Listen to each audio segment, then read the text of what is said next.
हर हर महादेव।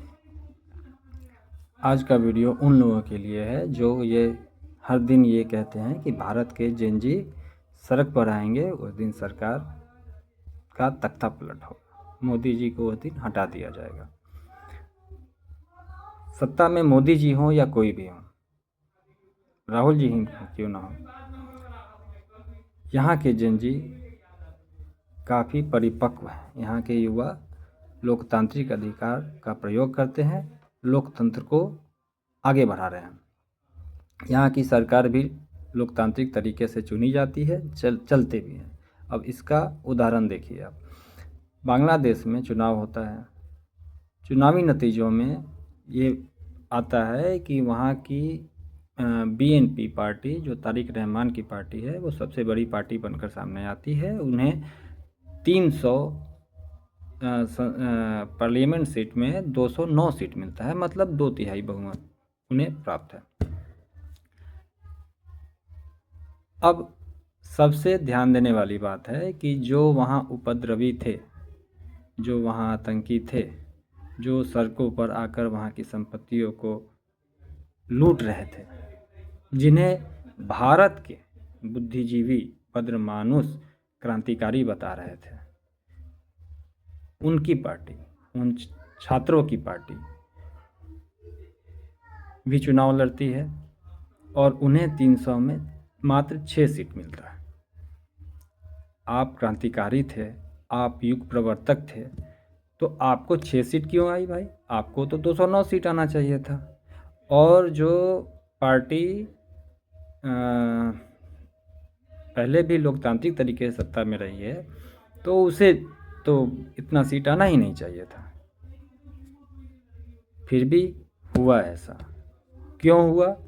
क्योंकि आतंकी, उपद्रवी संसद भवन के लिए नहीं होते हैं। आप तमाशा किए, ठीक है, कुछ दिनों का शो चला आपका, लेकिन कहीं की जनता, कहीं किसी भी देश की जनता ये नहीं चाहेगी कि जो अराजक तत्व हैं वो सत्ता में आए। लोकतांत्रिक देश में सत्ता में आने का तरीका सेवा का होता है, न कि सड़क पर गुंडागर्दी का। वहाँ से जो तस्वीरें आ रही थी वो पूरी दुनिया में वायरल हुई और उससे बांग्लादेश की बहुत बेइज्जती हुई, भारत से संबंध खराब हुआ। अब ये अलग बात है कि ये तारिक रहमान आगे भारत से संबंध कैसा रखते हैं, क्योंकि इनका जो पुराना इमेज है वो कट्टरपंथी का है, तो ये कट्टरपंथ फैलाते रहे हैं। अब इस बार उनमें क्या बदलाव आता है वो तो कुछ समय बाद पता चलेगा।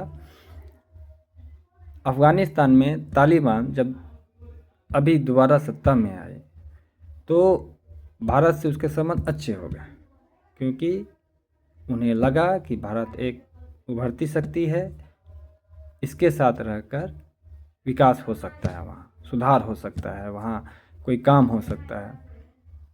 तो तालिबान 2 जब अफ़गानिस्तान में आता है तो वो भारत के लिए मित्र बन जाता है, भारत के लिए सहयोगी बन जाता है। अब शायद ऐसा ही कहीं बांग्लादेश में भी हो। अच्छा, दूसरी बात है कि 300 संसदीय सीट में बांग्लादेश में इस बार सबसे कम हिंदू प्रतिनिधि चुने गए हैं। मात्र 3 हिंदू सांसद वहाँ चुनकर पहुँच रहे हैं, जो इधर 20-25 सालों में सबसे कम है। वहाँ के अल्पसंख्यक अब सत्ता का संरक्षण कैसे पाते हैं, इसके लिए भी इंतज़ार ही करना होगा। लेकिन फ़िलहाल मुझे खुशी है कि वहाँ के जेनजी मात्र 6 सीट लाते हैं, इस बात की खुशी है। और यहाँ के लोग जो चाहते हैं कि यहाँ के जेनजी सड़क पर आएँ, वो अब सोच ले कि अब जेनजी के सड़क पर आने से क्या होगा। चलिए, आपको मेरा वीडियो अच्छा लगा तो चैनल को सब्सक्राइब कर दीजिए, वीडियो को लाइक कर दीजिए। हर हर महादेव।